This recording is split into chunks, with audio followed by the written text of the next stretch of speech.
Assalamualaikum warahmatullahi wabarakatuh. Oke, anak-anakku, bersama saya kembali tentunya dalam mata pelajaran fikih akidah akhlak yang akan disampaikan oleh saya M. Sahidi, guru akidah akhlak MA Nurul Islam Waru Pamekasan. Terkait dengan materi yang saya sampaikan pada kesempatan kali ini, yaitu terkait dengan adab terhadap kepada kedua orang tua, adab terhadap pada guru.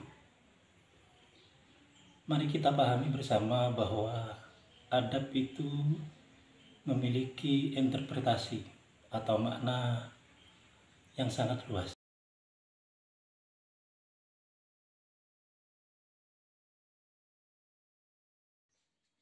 Dari interpretasi yang banyak ini,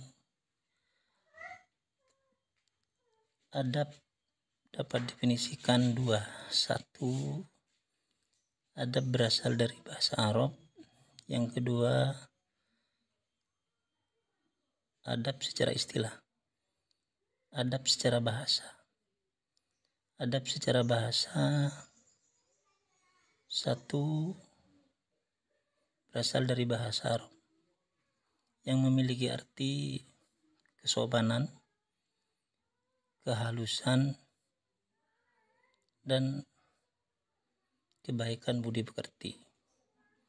Sedangkan secara istilah, adab adalah sesuatu tentang pengetahuan yang dapat menjaga diri kita dari segala sifat yang salah. Ada beberapa adab yang dapat kita lakukan. Adab terhadap orang tua dan guru. Ketika berbicara tentang adab kepada orang tua, maka konsep kita adalah firman Allah dalam Al-Quran, wa qadha rabbuka alla ta'budu illa iyyahu wa bil walidaini ihsana. Artinya, dan Tuhanmu telah memerintahkan agar kamu jangan menyembah selain Dia dan hendaklah berbuat baik kepada keduanya. Di sini materi kita adalah wabil walidaini ihsana. Ini yang akan kita bahas, yaitu beradab kepada kedua orang tua. Beradab kepada kedua orang tua ini dapat kita lakukan dengan dua cara. Satu, berbuat baik kepada kedua orang tua saat orang tua kita masih hidup. Yang kedua adalah adab kepada kedua orang tua saat orang tua kita sudah wafat. Nah, bagaimana cara kita beradab kepada kedua orang tua ketika orang tua kita masih hidup? Maka ini ada 4 cara yang dapat kita lakukan terhadap orang tua yang orang tua kita masih hidup di dunia. Yang pertama adalah jangan berkata kasar yang dapat menyakiti atau menyinggung perasaan kedua orang tua kita. Jangan berkata kasar.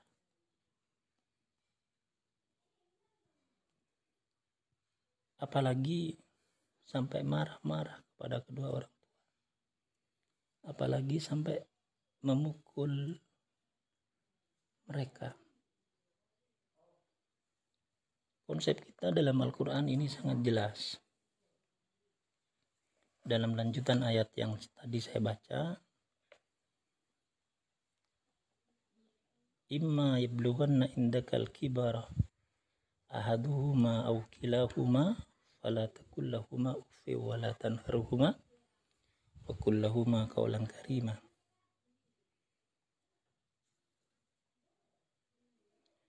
Artinya, jika salah seorang di antara keduanya atau kedua-duanya sampai berusia lanjut dalam pemeliharaanmu, maka janganlah sekali-kali kamu mengatakan kepada keduanya perkataan ah, dan janganlah engkau membentak keduanya, dan ucapkanlah kepada keduanya perkataan yang baik. Dalam Al-Quran itu sangat jelas, fala taqul lahuma uffin, jangan sampai mengatakan uff atau ah, apalagi memarahi beliau, apalagi sampai mukul beliau. Jangan, kita tidak boleh untuk berkata kasar, apalagi memarahi beliau, apalagi sampai mukul beliau.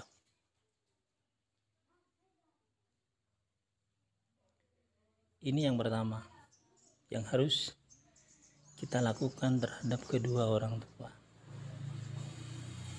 Kemudian yang nomor 2 adalah harus berkata baik, sopan dan penuh santun. Ayat yang saya baca tadi sangat jelas. Wala tanharhuma wa qul lahuma qawlan karima. Ini yang dimaksud dengan poin yang kedua. Wa qul lahuma qawlan karima, yaitu harus berkata yang baik, sopan dan penuh santun kepada kedua orang tua kita. Kemudian yang nomor 3 adalah bertanggung jawab atas segala kehidupan dan kesejahteraan di hari tuanya. Jadi tanggung jawab kita untuk membiayai kebutuhan para orang tua ketika orang tua sudah tua.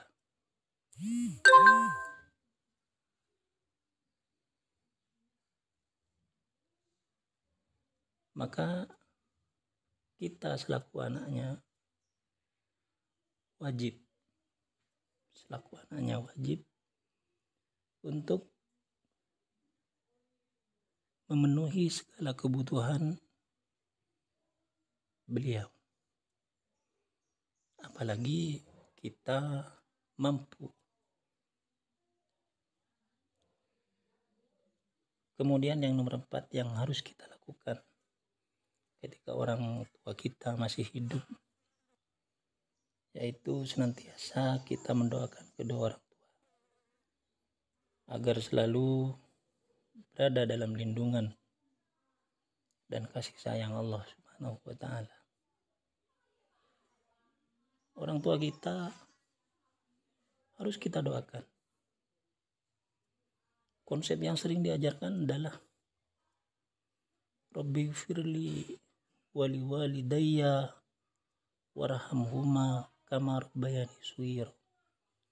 Ini biasanya dilakukan oleh kita ketika kita selesai sholat. Tapi tidak ada salahnya kita mendoakan orang tua saat kita ingat, saat kita bersama para beliau. Ini yang pertama yang harus kita lakukan saat orang tua kita masih hidup di dunia. Yang kedua adalah yang harus kita lakukan ketika orang tua sudah wafat.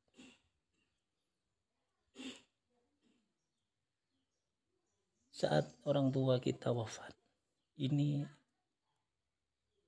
ada beberapa hal. dapat kita lakukan juga. Di antara hal-hal itu satu, yaitu menyolati saat keduanya meninggal. Yang kedua, memohonkan ampunan atas dosa-dosanya. Yang ketiga adalah laksanakan wasiat. Yang keempat adalah mempererat kekeluargaan atau yang disebut dengan silaturahmi yang mereka bina. Yang kelima adalah menghormati teman-teman dekatnya. Selanjutnya kita akan bahas tentang adab terhadap guru. Adab terhadap guru yaitu ada 5. 1. Memuliakan dan menghormati guru. Rasulullah bersabda, laisa minna man lam yarham saghirana wa yuwaqqir kabirana. Artinya, bukan termasuk golongan umatku orang yang tidak menyayangi yang muda dan tidak menghormati yang tua. Yang kedua adalah mendoakan untuk kebaikan bagi guru. Jadi guru selalu didoakan untuk kebaikan. Yang ketiga adalah rendah hati kepada guru. Kita tidak mentang-mentang karena sudah S1 tetapi kita bermujadalah kepada guru yang mendidik kita di masa kecil. Yang keempat adalah mencontoh akhlaknya yang baik. Jadi guru menjadi teladan.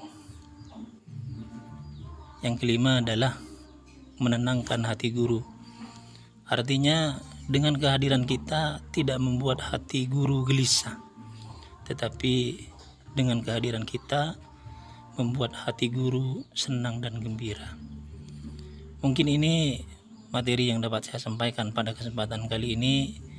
Mohon maaf yang tiada tara jika ada kesalahan.